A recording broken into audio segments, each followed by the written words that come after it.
Oh, King of Fighters, I will always suck at your games, but I no doubt love your games. While I know I'm getting my ass beat, at least it's by one of the most hardcore and technical 2D fighters out there. That's not all though. King of Fighters XIII features crisp graphics, a kick-ass soundtrack, and a colorful cast of characters. But what specifically about the not so unlucky 13th installment stands out and makes it worth playing? Well, there's no time to waste, so let's get this review started. When SNK announced King of Fighters XIII, they stated that it would be a return to roots for the series due to the underwhelming King of Fighters XII. Following up on this, classic characters from the voluptuous Mai, the badass with the letter K for a name, Billy Kane, and many other fighters return with all new character sprites and animations. Over 30 characters are playable, all featuring fully fleshed out movesets and beautifully drawn animations. While usually I'd recommend going to the arcade mode or starting out with the story mode, I recommend that you check out the tutorial first. From here you can learn the basics such as dodging and blocking, to more complex mechanics such as EX special moves, drive cancel, super special moves, hyperdrive, and much more. You can really spend countless amount of hours mastering just one of the many characters. So at its core, what is King of Fighters? King of Fighters is a 2D based fighting game which features characters from many of SNK's titles. The matchups are usually 3v3. One fighter from each team dukes it out until the other one gets knocked out or the time limit expires. The winner stays on the field while the losing team moves on to their next player. The core fighting engine is well done. It's a very slow paced and technical fighter, so it's a stark contrast to games like Marvel vs. Capcom. My only big gripe I have with the fighting engine is the learning curve. This game is extremely precise when executing any type of special move. Even doing a simple projectile takes some time to master. However, once you do get used to the strict timing, you'll realize that you're playing one of the most well-crafted and hardcore fighting games out there. So let's start off with the arcade mode since there are some notable features about it. Before each fight, a conversation occurs between the fighters.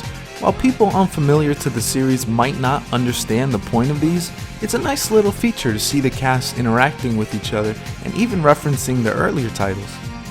While this is cool, it does get a bit repetitive, especially when you see the same two fighters saying the same thing to each other when you need to replay a match or during another arcade run. The other thing to know about the arcade mode is your score. There's both a good and bad ending, so you need to make sure your score is over a certain threshold to get the good ending. This is accomplished by following the target actions listed below the character's health bars. It ranges from as simple to using normal attacks and jumping 3 times, to complex ones such as performing a drive cancel or using a desperation move. If you're like me, you'll be losing a lot, especially in the arcade mode. However, when you do lose, you get to pick a bonus to make it easier for you, so you can have the opponent start at 25% health, have double attack and defense, or just fight like a man and take no bonuses. This option is pretty cool as it gives you a boost when the game gets a bit cheap. And man, does this game get cheap. On your way to the good ending, you have to face Sakai, who isn't too bad, but will get you when you least expect it. My biggest gripe is how his moves stun you in place, and his grabs dish out so much damage, it's ridiculous at times. Evil Ash, on the other hand, is way too cheap for my tastes. His double projectiles are way too fast and almost impossible to avoid. Simply put, he is faster than Usain Bolt as a Super Saiyan. He also soaks up way too much damage and dishes out much more punishment than necessary. He's up there on SNK's cheapest bosses of all time. You have Rugal Bernstein, the original and all forms, Orochi, who I will never forget about, Goenitz, the Infinite King, Ignis, Zero, and now you have Evil Ash. There are a million more cheap bosses in the King of Fighters library, but this list is good enough. The game is chock full of modes, and it actually includes a story mode. It is the conclusion of the Ash Crimson saga. While I understood most of what was going on, it will be very confusing to newcomers who aren't familiar with the King of Fighters cast. One of the really cool things about the story mode are the alternate routes littered throughout the game. Each route will open up new cutscenes for you to view. The only annoying thing about this is that you would need to go back multiple times in order to get the correct ending you desire. Story mode is definitely worth playing, if only to see the beautifully drawn cutscenes. It's a shame that there are no voiceovers during these, but it's probably since King of Fighters never had voiceovers during their cinematics to begin with.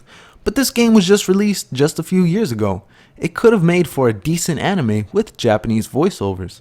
King of Fighters XII was despised for its lackluster online and offline offerings. However, that was completely changed for King of Fighters XIII. There's a mission mode that features a time attack, survival mode, and a trial mode. The trial mode features unique missions for each character to partake in. All of these, of course, add to the replay value. And how can I forget about the customization? As you play the game, you'll unlock new colors that can be used to create your own styles for each character. This is a nice little extra, especially if you are a very artistic individual. Everything can be edited, from their clothes, their skin tone, and even the little details here and there. You can really make your own unique creation from this. There are a ton of unlocks in this game that can be viewed from the gallery. Everything from unlockable characters, videos, illustrations, and much more. To unlock everything, you'll be playing for a long time. The online is also well done. The previous King of Fighters entries had a buggy online, but this one is relatively smooth. The netcode is superb, which is more than necessary for such a precise game such as this. Very little did I experience lag. There are leaderboards and ranked matches to participate in, as well as unranked ones. You can save replays from any match for your own viewing pleasure, as well in case you want to become King of Fighters. However, if you decide to play online, be prepared to face some of the best fighters in the world. I know I suck at this game, but wow, my self-esteem really dropped after this one match. It was awful. I don't really have too much left to say about this one. Even though I have some gripes regarding how anal the game is regarding your precision, overall, it's a well-made game. A lot of time and effort was definitely dedicated to this title, and it really shows. King of Fighters has gone through its ups and downs throughout the years. However, I can say without a doubt, this is one of the best and most complete King of Fighters games to date. Since King of Fighters XIV has been announced, the series will be continuing. However, this could have been a great conclusion to the series. Either way, I give this game a high recommendation.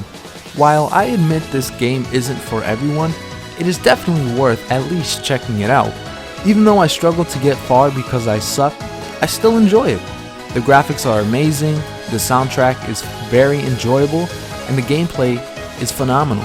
Plus, the game has so many memorable characters that have become iconic over the years. Like, bringing back the beautiful Mai guaranteed at least 1 million copies to be sold. It provided 2 more reasons for gamers to buy this title. Thank you guys for watching. Once again, leave your suggestions in the comments below. This is Pow3rh0use, signing off.